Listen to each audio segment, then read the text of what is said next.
संसार में शायद ही कोई ऐसा हो जिसके जीवन में कभी दुख ना आया हो। आदमी छोटा हो या बड़ा, धनी हो या फिर निर्जन, ताकतवर हो या फिर कमजोर, हर व्यक्ति को कभी ना कभी किसी बात का दुख जरूर होता है। यह दुख जब किसी के जीवन में आता है तो कुछ लोग उसका सामना करते हुए जल्द ही उभर जाते हैं, तो वहीं कुछ इस दुख के आते ही उसकी चिंता में घुलने लग जाते हैं। दुख के आने पर ना सिर्फ व्यक्ति की परीक्षा होती है, बल्कि इसके आते ही आपको अपने और पराये का भी पता लग जाता। एक बार दुख ने सुख से कहा कि तुम बहुत भाग्यशाली हो, लोग तुम्हें ही पाना चाहते। तब सुख ने कहा, भाग्यशाली मैं नहीं बल्कि तुम हो, क्योंकि तुम्हारे आते ही लोग अपनों को याद करने लग जाते हैं। तो वहीं जैसे मैं किसी के जीवन में प्रवेश करता हूं तो लोग अपनों को भूल जाते हैं। इंसान के जीवन में दो तरह के दुख होते हैं। पहला वह जिसकी अभिलाषा पूरी नहीं हुई, और दूसरा ये कि उसके जीवन की अभिलाषा पूरी हो गई। जीवन के सारे दुखों का एक ही कारण है। ऐसे में किसी भी प्रकार का कष्ट आने पर सबसे पहले उससे जुड़ी चिंता करना छोड़ दे, बल्कि उसे दूर करने की चिंतन करें। अगर थोड़े से आराम को छोड़ने से व्यक्ति की बड़ी खुशी मिलती है, तो एक समझदार व्यक्ति को चाहिए कि वो थोड़ा सा दुख या कष्ट सहते हुए बड़ा सुख हासिल करे। दुख किसी के साथ भेदभाव नहीं करता है, वह हर किसी के जीवन में आता है। इसलिए दुखी होने की बजाय उससे बाहर निकलने का प्रयास करना ही समझदारी होता है। इंसान का जीवन एक सिक्के के समान है, जिसके एक और सुख तो दूसरी ओर दुख होता है। उसके साथ कभी सुख तो कभी दुख लगा रहता है। ऐसे में जब सुख हो तो घमंड मत करना, और जब दुख आए तो थोड़ा सब्र करना। किसी ने ठीक ही कहा है कि जिंदगी का रोना भी कोई रोना है। जिंदगी रोकर काटो या हंसकर, वो तो कट ही जाती है। सुख और दुख जिंदगी के खेल हैं।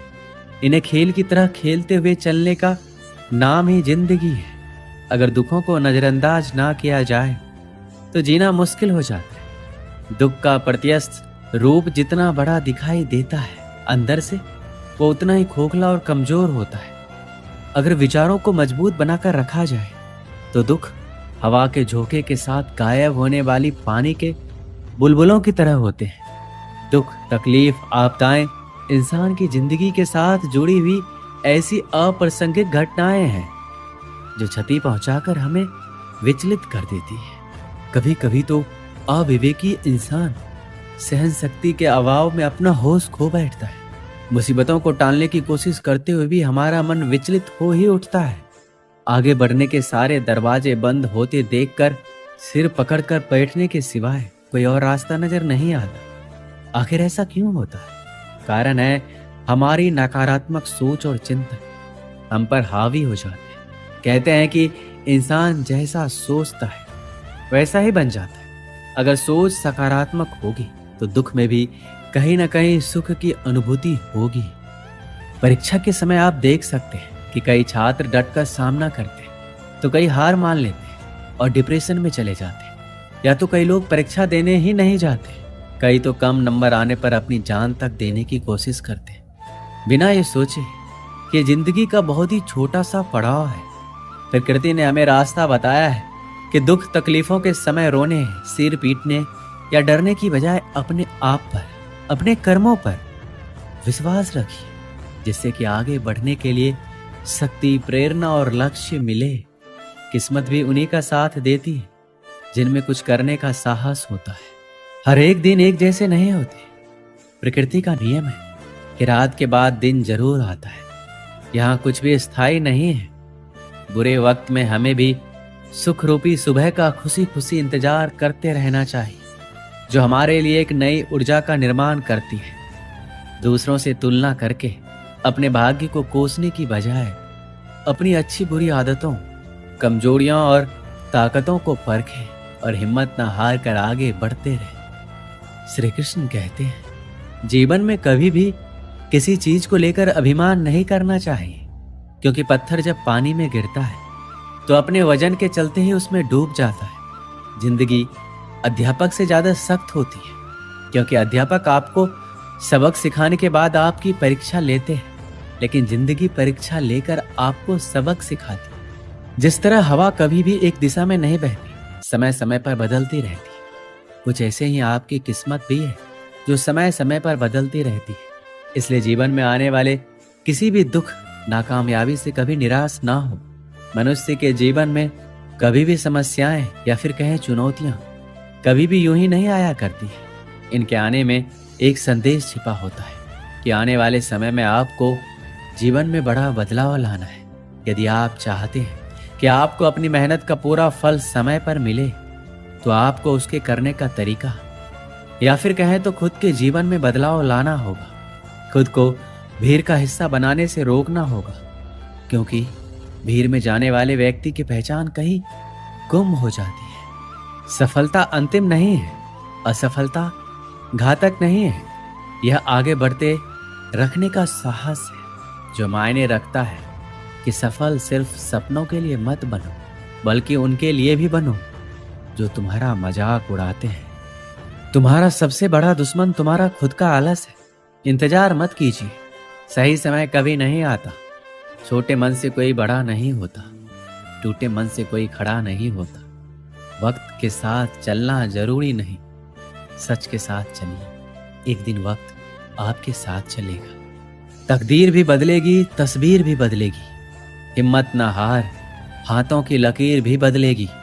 जो लोग असफल होने से डरते हैं, वो कभी भी सफलता की खुशियों का अनुभव नहीं कर सकते। धैर्य ही है जो जिंदगी की किताब के हर पन्ने को बांध कर रखता है। इंतजार करने वालों को तो सिर्फ उतना ही मिलता है जितना कोशिश करने वाले छोड़ देते हैं। अगर परमात्मा तुम्हें कष्ट के पास ले आया है, तो अवश्य ही वो तुम्हें कष्ट के पार भी ले जाएगा। स्वयं खुद को साबित करो, दूसरों को नहीं। महानता कभी ना गिरने में नहीं है, बल्कि हर बार गिरकर उठ जाने में है। खुद पर विश्वास रखें, सब कुछ संभव है। जो उड़ने का शौक रखते हैं, वो गिरने का खौफ नहीं रखते। जीवन में प्रयास सदैव कीजिए। लक्ष्य मिले या अनुभव, दोनों ही अनमोल है। जिसका उदय निश्चित है, उसे दुनिया की कोई ताकत नहीं रोक सकती। कभी कभी कठिन परिस्थितियों को टालने की नहीं, बल्कि उनका सामना करने की जरूरत होती है। तभी आपको परम आनंद की प्राप्ति होगी। एक युवक एक संत के पास आया। उसने संत से कहा कि वह अपने जीवन में सफलता के सर्वोच्च शिखर पर पहुंचना चाहता है, लेकिन वह निम्न स्तर से इसकी शुरुआत नहीं कर सकता। आप कोई ऐसा उपाय या मार्ग बताएं जिससे वह अपने लक्ष्य को हासिल कर ले।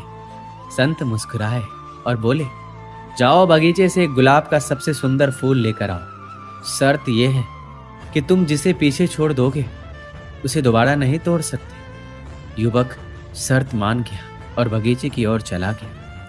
बगीचे में गुलाब के बहुत सारे सुंदर फूल खिले थे। उसने एक सुंदर गुलाब तोड़ लिया। अगले ही पल उसे आगे दूसरा सुंदर फूल दिखाई दिया। उसने पुराने को छोड़ दिया और आगे बढ़ गया। जब उसके पास पहुंचा तो उससे सुंदर फूल उसके आगे दिखाई दिया।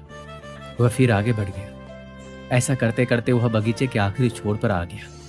अब वहां सूखे और मुरझाए हुए फूल बचे थे। शर्त के अनुसार सुंदर फूल लेने के लिए पीछे नहीं जाना था, इसलिए वह खाली हाथ ही वापस आ गया। संत ने उस युवक से पूछा कि तुम गुलाब का सबसे सुंदर फूल लेने गए थे, क्या हो? उसने कहा, वह सुंदर फूल के लिए एक को छोड़कर दूसरे के लिए आगे बढ़ता रहा और अंत में केवल मुरझाए और सूखे हुए फूल ही मिले। शर्त को मानते हुए मैं ताजे और सुंदर फूल नहीं ला पाया। संत हंसने लगे। उसने कहा कि यह जीवन भी इसी तरह है। इसमें प्रारंभ से ही कर्म करना होता है। कई बार देखा गया है कि सफलता उसी कार्यों और अवसरों में ही होती है। जो लोग अधिक तथा सर्वोच्च की चाह में केवल आगे बढ़ते जाते हैं, आखिर में उनको भी खाली ही हाथ आना पड़ता है। संत की बातों को युवक समझ गया था। उसने अब सभी कार्यों को पूरी लगन और मेहनत से करने का निश्चय किया, ताकि जीवन में मिले अवसरों का पूरा लाभ उठा पाए।